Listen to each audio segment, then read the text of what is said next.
그땐 몰랐지만 이젠. 자, 오늘이 무슨 주일입니까? 종려주일. 종려주일은 2000년 전에 우리 예수님이 이제 십자가 고난을 당하시려고 예루살렘 성으로 들어오던 그날 있었던 어떤 사건과 연결이 되는 거예요. 오늘 그 본문을 보게 됩니다. 자, 그런데 오늘 이 종려주일과 관련된 이 사건이 요한복음 읽었지요? 근데 마태, 마가, 누가복음에도 나옵니다. 그러니까 사복음서에 다 나오는 거예요. 이 말은 중요하다, 중요하지 않다, 중요하다라는 뜻입니다. 자, 그런데요, 오늘 읽었던 이 본문에 나오는 요한복음에 기록된 본문은 나머지 마태, 마가, 누가의 공통적으로 있는 것과 뭔가 좀 달라요. 그러니까 차이가 있다는 거예요.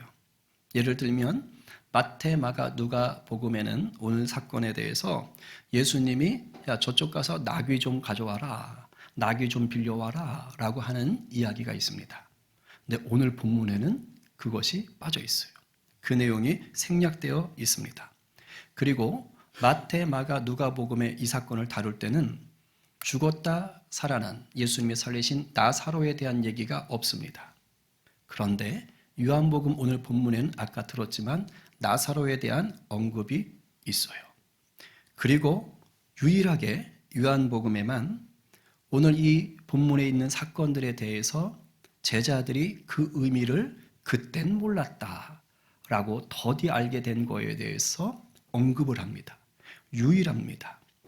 그래서 이런 차이가 있어서 뭐가 달라지느냐? 우리가 누릴 수 있는 은혜가 달라져요. 달리 말하면 강조점이 조금 다른 거예요. 말하고자 하는 핵심이 조금씩 달라질 수 있어요.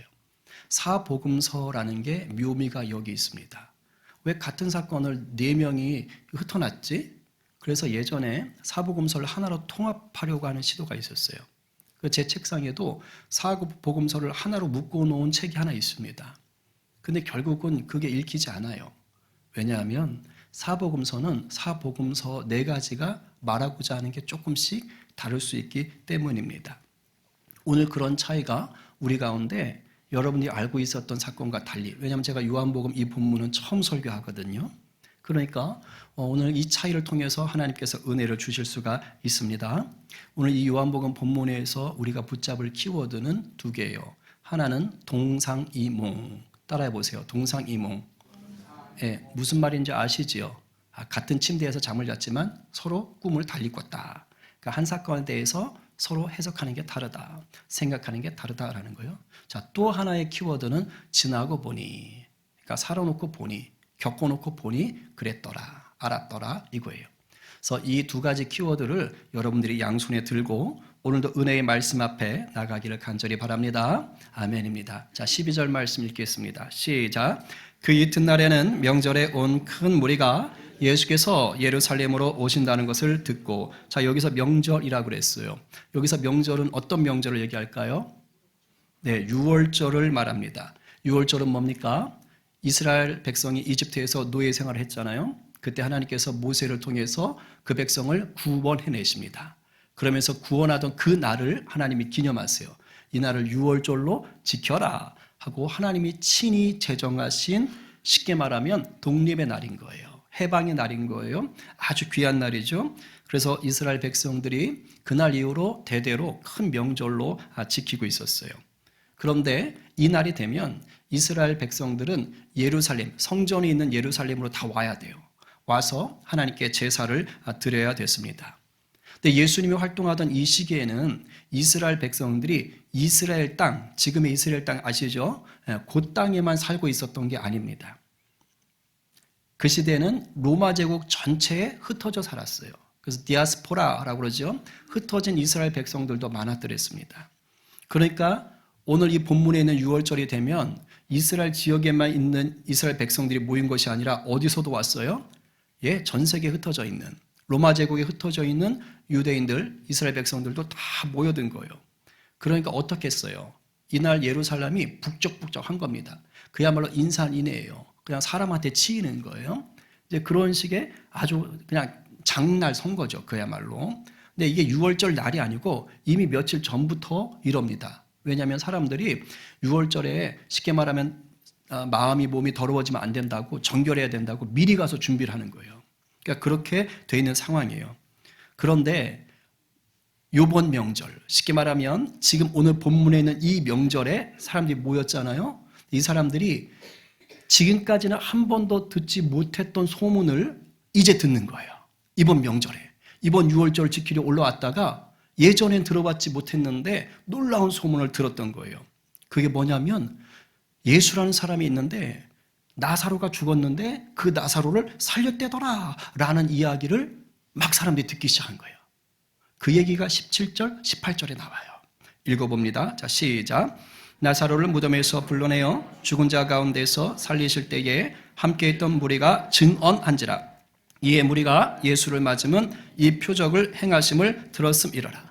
그러니까 종려주일에 수많은 사람들이 예수님 앞에 나오게 된 이유 중에 결정적 이유를 뭐라고 한 거예요? 나사로를 살리신 이 사건에 대해서 사람들이 이 얘기를 들었다라고요. 이게 마태마가 누가복음엔 언급이 안 돼 있는 거예요. 아주 중요한 정보를 지금 사도 요한이 우리에게 주는 거예요. 그런데 성경을 보게 되면 예수님이 죽었던 나사로를 살릴 때 그 주위에 많은 사람들이 있었습니다. 근데 나사로가요, 숨이 딱 끊어졌다가 예수님이 바로 살린 게 아니에요. 죽은 지 나흘이 지났습니다 라고 그랬어요. 그래서 냄새가 납니다 라고 얘기합니다. 이 말은 뭐예요? 잠깐 죽은 게 아니라는 거예요. 완전히 죽었다는 뜻입니다. 그러니까 살아날 가망이 없다고 사람들로 다 생각하고 있는 거예요. 근데 예수님이 오셔서 그 죽은 나사로를 살리신 거예요. 그러니까 사람들이 얼마나 놀랐겠어요? 그래서 이것을 표적이라고 그러죠. 미라클이라고 안 하고 표적이라고 그러는 거예요. 사인이라고 하는 거예요. 하나님께서 하나님의 아들의 능력을 보여주시는 기적. 그래서 사람들이 요한복음 12장 11절 보면 나사로 때문에 많은 유대인들이 가서 예수를 믿었다라고 하는 거예요. 왜? 그 기적을 봤으니까. 그래 놓고 나서 이제 얼마 지나지 않아 6월절이 다가온 겁니다. 그런데 나사로 기적을 현장에서 봤던 사람들도 당연히 어디로 가겠어요? 6월절 지키러 예루살렘으로 가는 겁니다. 가서 지금 준비하고 있는 거예요. 그런데 그 사람들이 예루살렘에 가서 6월절 지키려고 준비하는데 가만히 있질 않았던 거예요. 자기가 본 그 특종감, 그 엄청난 기적을 얘기하지 않고는 버틸 수가 없는 것이죠. 그러니까 사람들이 이 얘기를 막 듣기 시작한 거예요. 그러니까 예수라는 사람이 궁금해집니까? 궁금해지지 않습니까? 궁금해지는 거예요. 그러니까 그 예수를 만나고 싶은 거예요. 근데 저는 그런 생각을 해봤어요. 본문에는 기록이 되어 있지 않지만 이 죽었던 나사로를 살렸다라는 걸 사람들이 얘기했다고 그랬잖아요. 근데 요것만 얘기했겠어요? 거기에는 그걸 본 사람도 있고 또 갈릴리에서 올라온 사람들도 있고 예수님의 또 다른 그런 기적들을 경험했던 사람들도 있을 거 아니에요? 그러니까 그 사람들이 아마도 나사로 얘기를 할 때 그 이야기들도 같이 했을 것 같아요. 귀신을 내쫓았던 이야기, 안진뱅이를 일으킨 이야기, 나병 환자를 고치신 이야기, 오병이어 사건 이야기 같은 것들을 했을 거예요. 그런데도 성경을 기록할 때는 지금 나사로 기적만 언급을 하지요. 나사로 얘기만 하고 있지요. 이건 성령께서 성경을 그렇게 기록하게 하신 거예요. 의도가 있어요. 왜냐하면 나사로를 죽은 나사로를 살렸다라는 표적도 얘기하지만 또 다른 목적이 하나 있는데 지금 예수님이 죽으러 예루살렘으로 들어오시잖아요. 근데 거기에서 얼마 전에 죽었던 나사로를 살리신 그 예수님의 그 나사로 사건을 언급한 거예요. 뭘 보여주고 싶어요? 예수님이 이제 곧 죽으시지만 나사로가 살았듯이 예수님도 뭐 하신다? 사신다라는 거예요. 그러니까 죽은 자를 살리시는 그분이 이제는 죽었다가 살아나실 것이다 라는 것을 성령께서 성경을 통해 우리 가운데 보여주고 싶은 거예요. 그러나 그날 당일에 그 자리에 있던 수많은 사람들이 이것을 알 수 있어요? 없어요? 모르죠. 그 사람들은 나사로가 죽었다 살았는데 그 소문을 들었으니까 예수님도 죽었다 살겠구나 이거 알 턱이 없어요. 상상도 안 합니다. 그냥 이 사람들은 뭐만 지금 기대하고 있어요? 와, 죽은 나사로를 살린 분이구나. 엄청난 분이구나. 야, 그 밖에도 많은 기적들이 있었구나 라는 생각을 하는 거예요. 그러면서 이제 뭐 하는 거죠? 풍선 효과라 그래요. 외권 효과라 그래요. 뭐 하는 거예요? 소문이 소문을 꼬리를 물고 기대감이 막 넘쳐나는 거예요.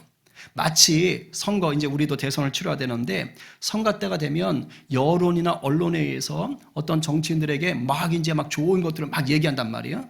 그럼 사람들이 막 그런 걸 듣는 거예요. 들으면은 그 정치인이 대통령이 되면 그 정치인이 국회의원이 되면 놀라운 일이 일어날 것 같은 거예요.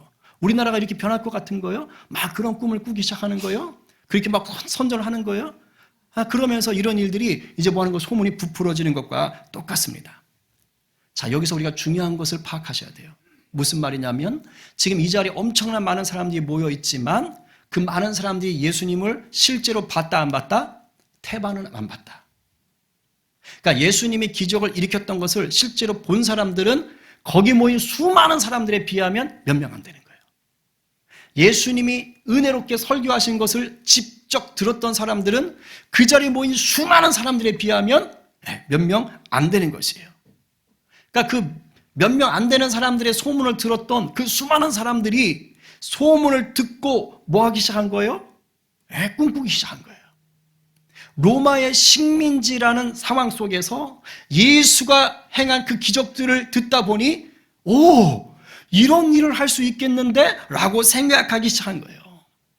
그런데 언제가 됐어요? 6월절 닷새 전이 된 거예요. 또 하나의 소문이 들려요. 예수가 예루살렘으로 온다더라. 이 얘기가 들려오는 것입니다. 그러니까 사람들이 막 이제 웅성웅성 되기 시작하는 거예요. 온대. 사람들이 모여서 저는 그런 얘기를 했던 것 같아요. 이봐, 들었어? 그분이 오신대. 죽은 나사로를 살렸다는 바로 그 예수라는 사람이 오신대. 저쪽에서도 그러겠죠. 어머, 들으셨어요? 나사렛 예수라는 분이요. 그 나사로를 살리신 분이요. 예루살렘으로 온다는요. 뭐 이런 얘기를 했을 것 같아요. 그럼 그걸 듣고 있던 또 다른 사람이 이랬겠죠. 나사로만 살린 게 아니더라고. 세상이나 떡 5조각이랑 물고기 2마리 가지고 남자 장정만 5,000명을 먹였디야. 근데 내가 들어보니까 거기 여자하고 애들까지 합치면 2만 명이 된디야. 막 이런 얘기를 안 했겠어요? 아니요, 그것만 있는 게 아니요. 귀신을 내쫓았디야. 38년 된 병자를 낫게 했대. 12의 혈류병 앓던 여인이 나왔대. 막 이런 얘기들이 막 있지 않겠어요? 그래 이제 급기야 이런 얘기가 들리는 거예요. 야, 그분이 우리를 위해 하나님 보내신 왕인가벼. 이런 얘기가 나오는 거예요. 맞아요. 다윗의 후손이 바로 그분인 것 같아요. 그러니까 이제 사람들이 그러면 우리를 로마에서 구원해 줄 분이 바로 예수님인가 보다. 그러니까 사람들이 맞아 옳소 이러는 거죠. 그러니까 이제 어떻게 하자는 거예요? 갑시다. 우리의 왕을 맞으러 갑시다. 로마에서 우리를 구원할 자를 우리가 영접하러 갑시다. 이런 분위기가 지금 된 거예요. 이런 분위기 속에서 13절을 읽으셔야 된다고요. 그냥 읽으시면 안 된다고. 지금 이런 분위기야. 막 사람들이 난리가 난 거예요. 흥분한 상태라고. 그 상황에서 지금 13절 상황이 펼쳐지는 거예요. 읽어봅시다. 자, 시작. 종려나무 가지를 가지고 맞으러 나가 외치되 호산나 찬송하리로다. 주의 이름으로 오시는 이 곧 이스라엘의 왕이시여 하더라. 아멘. 뭐래요? 아까 그 많은 사람들이요 올 때 빈손으로 안 왔어요. 종려나무 가지를 가지고 예수님을 맞으러 나갔어요. 요즘으로 말하면 뭡니까? 여러분 핸드폰에 왜 네온사인 이름 적어가지고 막 콘서트나 뭐 정치인들 막 흔들잖아요. 뭐 그걸 했거나 아니 뭐 깃발을 흔들거나 뭐 야광봉을 흔들거나 뭐 태극기를 흔들 수도 있겠고 뭐 촛불을 흔들 수도 있겠고 팻말을 흔들 수도 있겠고. 그러니까 이런 식으로 지금 뭐 한 거예요? 잔뜩 모여 있는 거예요. 잔뜩. 근데 그 시대는 그런 게 없었거든. 뭐밖에 없어? 종려나무. 종려나무 일단은요 구하기가 쉬워요. 그냥 지천에 깔린 게 종려나무예요. 이렇게 생겼어요. 자, 저렇게 생겨요. 자, 이게 떡 끊으면 되겠죠. 끝에만. 그렇죠? 그러니까 사람들이 저걸 딱 끊어가지고 끝에만 잡고 흔들기도 좋고 그냥 땅바닥에 깔아놓기도 좋은 겁니다. 그러니까 다른 본문을 보게 되면 종려나무, 나뭇가지를 흔들기도 했지만 밑에 깔기도 했다 그랬어요. 그래서 아마도 이것을 상상해서 그린 몇집 명화가 있는데 아마 이런 그림일 거예요. 위에서 흔들고 밑에다 깔아놓고 하면서 이제 사람들이 예수님을 뭐 하는 거예요? 맞이하는 거예요. 그러면서 이렇게 외치는 거예요. 호산나 찬송하리로다. 주의 이름으로 오시느니 곧 이스라엘의 왕이시여 하면서 막 사람들이 맞이하고 있는 것입니다. 여러분 호산나 많이 들어보셨지요? 호산나가 무슨 뜻입니까? 우리 구원해 주세요. 우리를 도와주세요. 정확히 말하면 시편의 118편 25절에 있는 그런 말입니다. 여호와여 구하오니 이제 구원하세요. 이게 호산나라는 말이에요. 학자들이 그런 말을 해요. 6월절이 되면 이스라엘 백성들이 그 6월절 지키러 다 모여가지고 바로 저 구절을 노래했다는 거예요. 호산나 호산나 호산나 이렇게 노래를 했다는 거예요. 그러면서 메시아가 오셔서 우리를 구원하기를 그렇게 갈망했다는 겁니다. 그런데 바로 지금 오늘 이 6월절 맞는 이 순간, 이 닷새 전에 이 사람들이 뭘 보는 거예요? 자기들이 그런 매년 노래하던 바로 그분, 호산나 호산나 우리를 구원하실 이스라엘 왕이신 그분이 지금 오신대! 라고 들은 거예요. 그러니까 얼마나 흥분했겠어요. 그러니까 지금 막 이야 좋다 하면서 달려나간 거예요. 그리고 이스라엘 백성들에는 또 하나의 아주 좋은 경험이 있어요. 오늘 예수님이 오시는 그날부터 한 170년 전에 한 역사적인 사건이 있었습니다. 그때도 이스라엘은 식민지였어요. 그때는 로마의 식민지가 아니고 헬라 제국, 셀류쿠스 왕조라는 헬라 제국의 식민지였어요. 근데 그 식민지였는데 그때 마카비 가문이 못 살겠다. 그 제사장 가문인데요. 못 살겠다. 이렇게 우상 숭배하는 데서 못 살겠다. 하나님을 온전히 섬길 자들이여 나를 따르라 하면서 혁명을 일으킵니다. 반란을 일으켜요. 그래가지고 그 반란이 성공하는 거예요. 마카비라는 사람이 이제 그 가문이 성공하면서 마카비가 진두지휘해서 예루살렘으로 이제 돌아오는 거예요. 그때 사람들이 너무너무 좋은 거예요. 왜냐하면 그 이후로 혁명이 성공하면서요 100년 동안 이스라엘이 독립을 누리거든요. 그러니까 이제 혁명의 성공에 마카비가 막 들어올 때 그때 사람들이 너무 좋으니까 역시 뭘 꺾었겠어요? 종려나무. 왜? 지천이 흔한 게 종려나무니까. 그래서 그걸 꺾어가지고 똑같이 흔들면서 막 환호했단 말이에요. 자기들에겐 그 기억이 남아있는 거예요. 그래서 우리 성경은 아니고 저쪽 천주교 쪽에서 보는 공동번역 성경 외경에 보면 이 기록을 보여주고 있어요. 우리 한번 같이 읽어볼까요? 마카베오 1장 13절 51절. 자, 시작. 171년 2월 23일에 유다인들은 종려나무 가지를 흔들며 환호 소리도 드높게 비파와 꽹과리와 검은고 소리에 맞춰 찬미와 노래를 부르면서 요새 안으로 들어왔다. 민족의 큰 적이 참패를 당하고 이스라엘 땅 밖으로 쫓겨간 것을 축하하는 것이었다. 민족의 큰 적이요, 이 헬라 제국이요, 셀류쿠스 왕조. 근데 그들을 쫓아냈다기보다는 그냥 독립을 얻는 거예요. 그러니까 그때 좋다고 막 종려나무까지 흔들면서 밴드가 와가지고 그렇게 환호를 했던 것입니다. 그러니까 지금 오늘 본문에 이스라엘 백성들이 예수님을 맞으러 나왔을 때 바로 무슨 추억이 있어요? 그때 그 추억이 있는 거예요. 그러면서 뭐가 있을까요? 지금은 로마의 식민지예요. 그래서 마카비 영웅처럼 지금 이 예수라는 분이 엄청난 기적을 일으키니까 이 예수라는 분이 이제는 우리를 로마에서 독립해 줄 수 있는 그런 영웅적인 왕이면 좋겠구나 라는 뭘 담았어요? 갈망을 담은 거예요. 역사적인 추억과 또 하나의 갈망을 붙잡고 지금 이 사람들이 다 몰려 나와서 종려나무를 흔들며 호산나 호산나 외치는 거예요. 그런데 있잖아요, 사람들이 이렇게 많이 몰려 있는데 그때 예수님이 저쪽에서 오시는 거예요. 그런데 그 모습이 약간은 상상 이외의 모습이에요.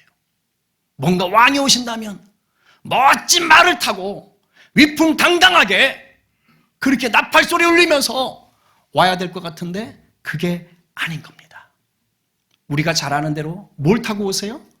나귀. 그것도 어린 나귀. 14절에 보니까 예수는 한 어린 나귀를 보고 타시니, 저 문장, 저 한마디에 예수님이 제자들을 보내가지고 나귀를 데려오너라 끌어오너라 이 얘기가 다 압축돼 버린 거예요. 그러니까 어린 나귀를 타고 오시는 거예요. 여러분, 왕이 오는데, 왕이 퍼레이드를 하는데 나귀를 탔다? 모양이 납니까? 모양이 빠집니까? 좀 빠지죠. 그래도 왕인데 그래도 뭔가 백마나 흑마 멋지게 좀 타고 와야 되는 거 아니에요? 그런데 나귀를 탔어요. 그것도 어린 나귀입니다. 여러분, 구약 기록을 보게 되면요, 다윗 시대나 솔로몬 시대에 왕이 노새를 탔던 기록이 있습니다. 노새. 열왕기상의 1장 44절에 왕께서 제사장 사독과 솔로몬과 함께 보내셨는데 그들 무리가 뭐의 노새에? 왕의 노새에 솔로몬을 태웠다가, 그러니까 다윗이 자기가 타고 있는 노새를 이제 보내서 솔로몬을 태우게 한 것이죠. 여러분, 노새는 나귀하고 같습니까? 다릅니까? 다른 거예요. 제가 작년에 얘기했어요. 노새는 일종의 돌연변이 잡종입니다. 수컷 말하고 암컷 당나귀를 교배한 거예요. 나귀는 나귀 종이 따로 있어요. 그런데 노새는 나귀보다는 큽니다. 힘도 좋고. 그러니까 만약에 예수님이 구약의 전통을 따라서 오시는 거였다면 적어도 뭐는 타주셨어야 돼요? 노새 정도는 타주셨어야 돼요. 그런데 지금 노새를 탄 게 아니라 어린 나귀를 타셨다는 거예요. 이건 대통령이 퍼레이드를 하는데 뭘 탄 겁니까? 리무진 탄 게 아니고요. 자전거 탄 거예요. 자전거 타고 막 손 흔들면서 이러고 오는 거하고 똑같은 겁니다. 채통도 위험도 기풍도 없는 거예요. 영 초라해 보이는 거예요. 왜 예수님이 나귀를 타셔야 했을까요? 설마 정치인들 하듯이 무슨 서민 코스프레라도 해서 내가 표 하나라도 좀 얻을까? 좀 더 인기를 얻을까? 그런 거였을까요? 아닙니다. 지금 예수님은요, 구약의 예언을 성취하기 위해서 어린 나귀를 타신 겁니다. 요한복음 15장에 그 얘기를 하고 있어요. 읽어봅니다. 시작. 이는 기록된 바 시온 따라 두려워하지 말라. 보라! 너의 왕이 나귀 새끼를 타고 오신다 함과 같더라. 아멘. 기록된 바, 무슨 말이에요? 구약에 있는 바, 예언되어진 바. 이 예언은 예수님이 오시기 한 500년 전에 하나님께서 스가랴 선지자를 통해서 말씀하신 예언이에요. 9장 9절에 이렇게 써 있어요. 한번 읽어봅니다. 자, 시작. 시온에 따라 크게 기뻐할지어다. 예루살렘에 따라 즐거이 부를지어다. 보라, 내 왕이 내게 임하시나니 그는 공의로우시며 구원을 베푸시며 겸손하여서 나귀를 타시나니 나귀의 작은 것 곧 나귀 새끼니라. 아멘. 그러니까 이미 오래전에 예언한 것을 예수님이 성취하기 위하여서 오셨다라고 얘기하는 거예요. 근데 무슨 성취예요? 겸손하여서. 어린 나귀를 타신 이유가 무엇 때문에? 겸손하시다는 것을 보여주기 위해서. 그럼 여기서 겸손이 뭡니까? 인사 잘하는 겁니까? 아닙니다. 여기서 겸손하여서 나귀를 탔다는 건 말을 타지 않았다는 것이고, 달리 말하면 세상의 정치적인 군사적인 왕으로 오신 게 아니란 뜻이에요. 사람들을 짓밟고 사람들을 죽여서 권력을 쟁취한 그런 왕으로 오신 게 아니란 뜻이에요. 그것이 아니라 십자가라는 희생과 섬김과 사랑과 공의로 우리를 구원하러 오시는 그런 왕이시다라는 것을 하나님이 500년 전에 미리 예언하셨고, 예수님은 이제 그것을 성취하려고 나귀를 타신 거예요.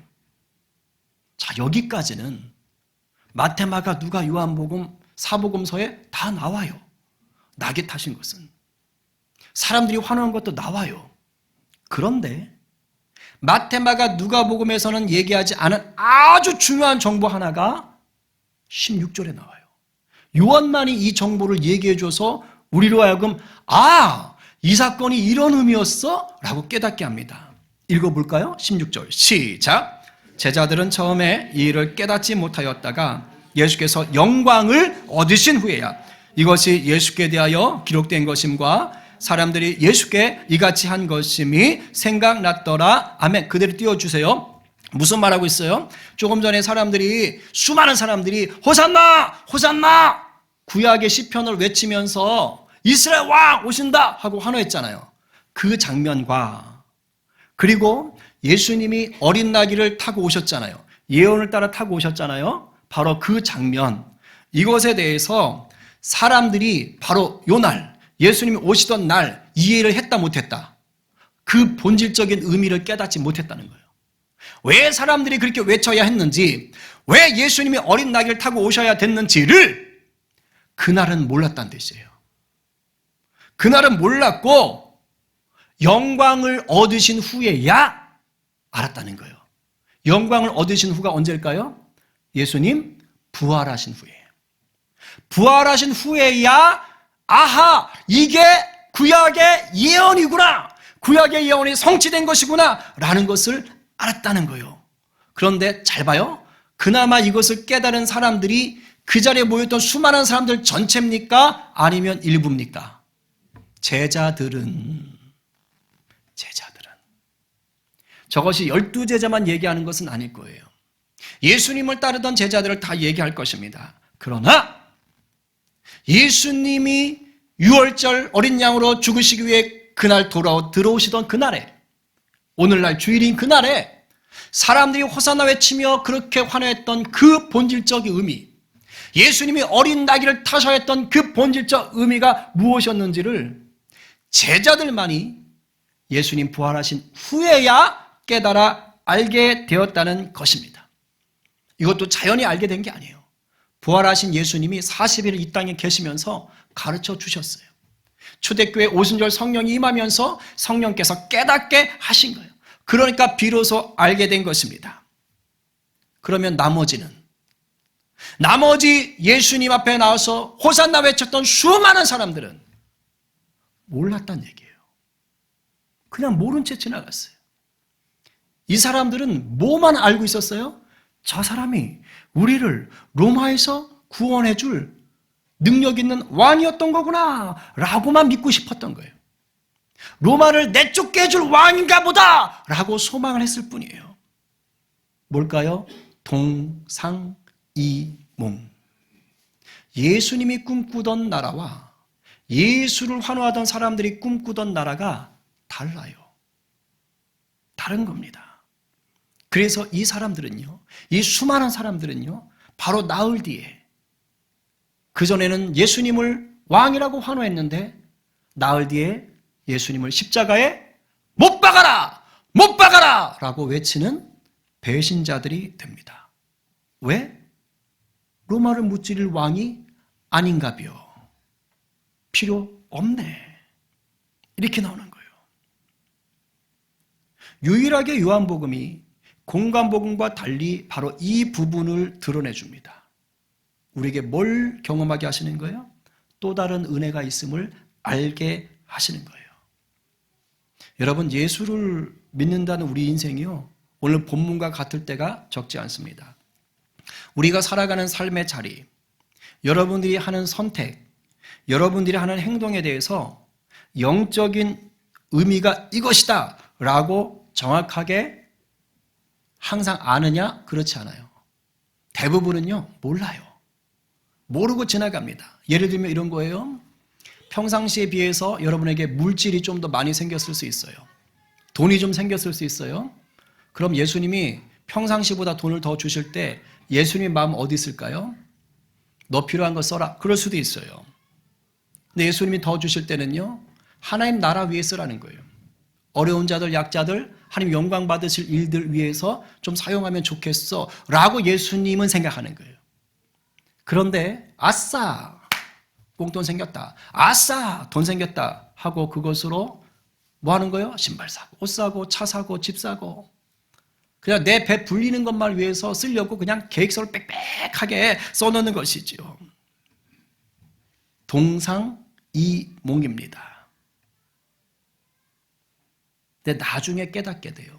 보통은 나중에 깨달아요. 그땐 몰라요. 그래서 쓰고 싶은 거 다 써요. 그렇게 살아요. 근데 하나님 안에 있는 자라면 하나님이 깨닫게 하세요. 근데 이런 경우는 조금 회초리를 맞죠.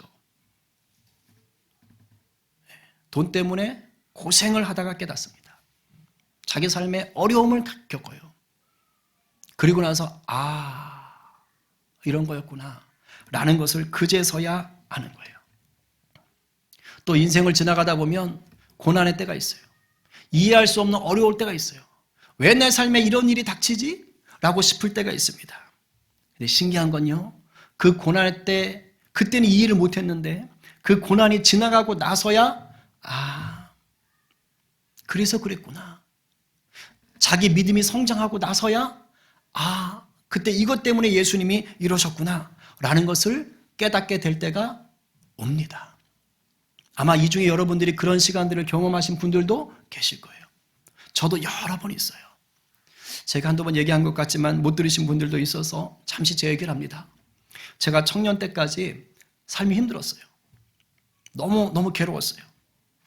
물질적으로도 어려웠어요. 많이 어려웠어요. 뭐 집에 막 딱지도 붙고 빨간 딱지 붙고 막 그랬었어요. 그리고 아버지가 약주를 너무 좋아하셔서 그래서 가정이 늘 시끄러웠어요. 그러니까 저는 그런 아버지가 불편했어요. 그래서 하여튼 괴로웠어. 그게 한 30대 초반까지가 그랬어요. 그래서 저는 그 어렸을 때부터 그 시간이 없었으면 좋았겠다. 나 너무 힘들어. 지우개로 지우고 싶어.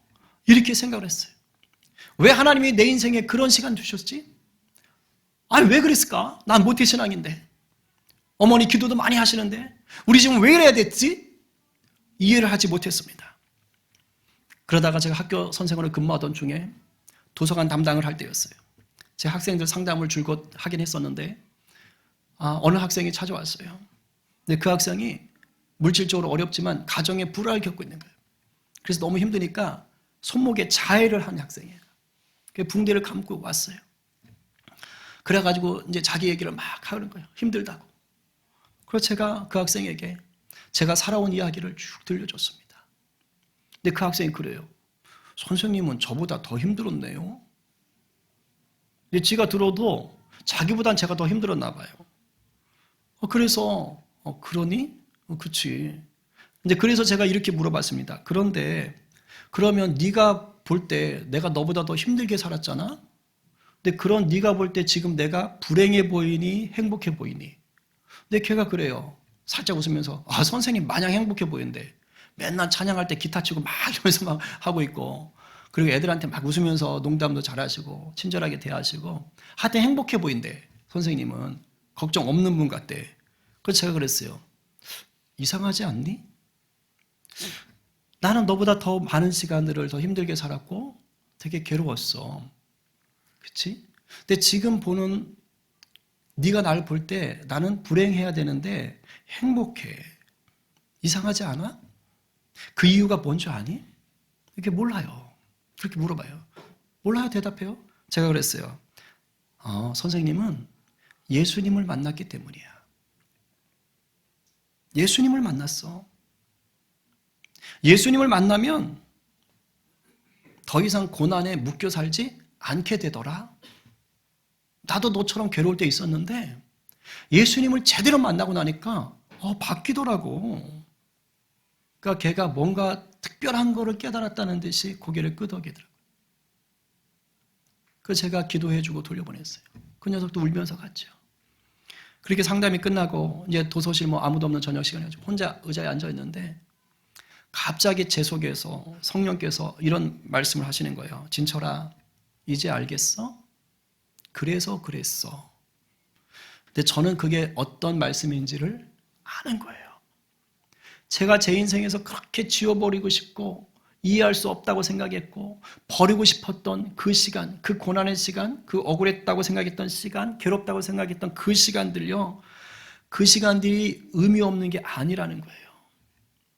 바로 네가 오늘처럼 이렇게 삶의 소망이 없는 아이들, 슬픈 사람들, 고통 가운데 있는 사람들을 네가 어떻게 공감할래? 네가 그 시간이 있었기 때문에 이런 사람들을 공감할 수 있고 네가 그런 시간이 있었기 때문에 이런 사람들을 위로할 수 있는 것이야. 내가 이 날을 위해서, 이런 사람들을 위해서 너에게 그 시간을 허락했다. 풀면 이 내용입니다. 이 내용을 우리 주님은 단 두 마디로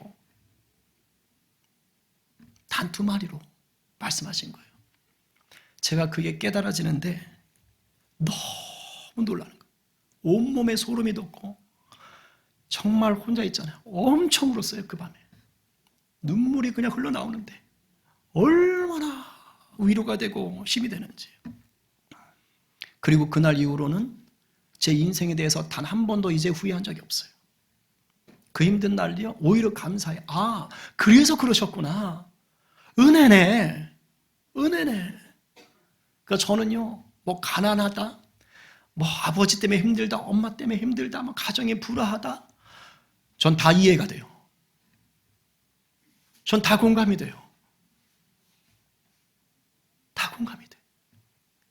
하나님이 쓰시려고 나는 이해할 수 없었으나 준비시켰던 거예요.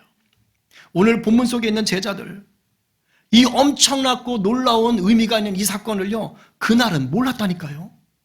몰랐어요. 부활의 주님을 만나고 나서야 깨달은 거예요. 여러분, 저와 여러분의 인생도 다르지 않음을 아십시오. 그렇게 우리가 다 이해할 수 없을 때라도 주님이 우리와 함께 일하고 계신 것을 믿으시기 바랍니다. 그러니까 다른 말로 하면 지금 여러분의 삶의 자리에서 도저히 이해할 수 없어. 왜 이래? 라고 생각한다고 해서 낙심하지 마세요. 너무 알려고 하지 마세요. 다 다 이해하려고 할 필요 없어요. 때로는 여러분이 성령과 친밀하면 친밀할수록 물론 영적으로 깨달아 아는 것이 늘어갈 수는 있어요. 그러나 아무리 성령님과 친밀해도 성령께서 때로는 감추는 것들이 반드시 있습니다. 예를 들면 아브라함입니다. 하나님이 아브라함을 참 좋아하셨어요. 그래서 하나님은 심지어 소돔을 멸망시키려고 하실 때 아브라함에게 미리 얘기를 해요. 이렇게 말합니다. 여호와께서 이러실 때 내가 하려는 것을 아브라함에게 숨기겠느냐? 온 열방에 하나님을 드러낼 마중물이 될 복의 통로이기 때문에 하나님이 지금 이 소돔과 고모라를 멸망하시기 전에요. 말해요. 미리 말해요. 왜 말한 줄 아세요? 아브라함이 어떻게 할 줄 알았거든요. 아브라함은요. 소돔을 멸망시키다는 그 얘기를 듣고요. 하나님 앞에 중보합니다. 기도하는 거예요. 따지는 거예요. 하나님 정말 멸망시키시려고요? 저게 의인이 있으면 어떡하실라 그래요? 의인 50명만 있으면 살려주세요. 45명, 아니 40명, 아니 30명, 아니 20명, 아니 10명. 이게 하나님 마음이거든요. 하나님은 죽을 자가 죽는 것도 원치 않으니까 살려주고 싶은 게 하나님 마음이에요. 그 마음을 아는 게 아브라함이에요. 그러니까 하나님은 이렇게 막 말씀하시는 분이에요. 그래서 성령의 친밀한 자, 기도하는 사람에게는요, 하나님의 마음을 막 알려주세요. 왜? 기도하게 하시려고. 그런데 하나님이 아브라함에게 얘기하지 않은 게 있어요. 네 이삭을 바쳐라. 네 이삭을 제물로 바쳐라. 그때 하나님이요, 내가 양을 준비할게. 이 말 안 합니다. 안 하세요. 그냥 바쳐라. 왜요? 테스트니까. 믿음의 테스트니까. 하나님이 일부러 감추신 것입니다. 그리고 그 아들을 잡으려 할 때 하나님 비로소 알게 하셨죠. 지나고 나면 그 말씀 하실 땐 이해 못해요. 왜 내게 이런 일이 있는지 이해 못할 때 있습니다. 그러나 그럴 때조차도 주님의 손만큼은 놓지 마세요. 그러면 지나고 나면 반드시 알게 됩니다. 성숙한 후에, 성장한 후에, 하나님의 더 큰 복을 누린 후에, 준비된 후에 알게 되는 거예요. 그러면 저처럼 그땐 몰랐지만 이젠 알게 됐어요 라고 간증하시는 날이 반드시 옵니다. 이런 날을 날마다 살아내기를 간절히 축복합니다. 우리 마지막 19절 말씀 읽겠습니다. 시작. 바리새인들이 서로 말하되 볼지어다 너희 하는 일이 쓸데없다. 보라 온 세상이 그를 따르는도다 하니라. 바리새인들은요, 제사장들하고 협업을 해가지고 예수님을 잡아 죽이려고 했어요. 그래서 어떻게 잡아야 될까 하고 있는데, 그런데 지금 사람들이 뭐 하는 거예요? 다 예수는 왕이시다 하고 달려가 있는 거예요. 그러니까 저걸 보고 온매 이렇게 된 겁니다. 아니 예수를 잡아야 되는데 사람들이 너무 많이 있는 거야. 그리고 사람들이 예수를 왕이라고 하는 거예요. 그래서 뭐 하는 거야? 야, 우리가 예수를 잡으려고 하는 일은 쓸데없는 일이 돼버렸다. 이제 실패했다. 봐봐, 온 세상 사람들이 다 예수를 따라가고 있잖아 라고 얘기하는 거예요. 이 구절을 왜 적었을까요? 자, 보세요. 논리적으로 저렇게 말을 했으면 그러면 예수님을 지금 잡을 수 없다는 뜻이잖아요. 그럼 예수님이 십자가에 달려야 돼요? 안 달려야 돼요? 안 달려야 돼요. 왜? 바리새인들이 야 이제 쓸데없어. 사람들이 다 예수님 따라가잖아. 근데 예수님은요 십자가 달려 죽으세요. 가룟 유다가 배신하거든요. 그래서 팔아 넘기잖아요. 그래서 성경의 예언을 따라 예수님은 죽으세요. 아, 그러면 저 얘기를 왜 했겠어요? 이유가 있다고요. 성경은 허투루 쓰인 게 하나도 없습니다. 저것은 뭐냐? 하나님이 예수를 죽이려고 하는 바리새인의 입술을 통해서 하나님이 하실 일을 선포하게 하시는 거예요. 십자가의 죽음과 부활을 통해 마침내 온 열방이 예수를 따르게 될 것이다. 너희들이 예수를 죽이려 했으나 하나님의 일을 막을 수가 없다. 라는 것을 바로 바리새인들의 입술을 통해서 하나님은 선포케 하신 것입니다. 할렐루야, 아멘입니다. 하나님은 능히 이 일을 하시는 분이세요. 놀랍게 일하시는 분이십니다. 우린 다 이해할 수 없어요. 그러나 하나님은 말씀대로 오늘도 행하고 계십니다. 그리고 그 일하심 속에 우리를 정금처럼 빚어가시는 거예요.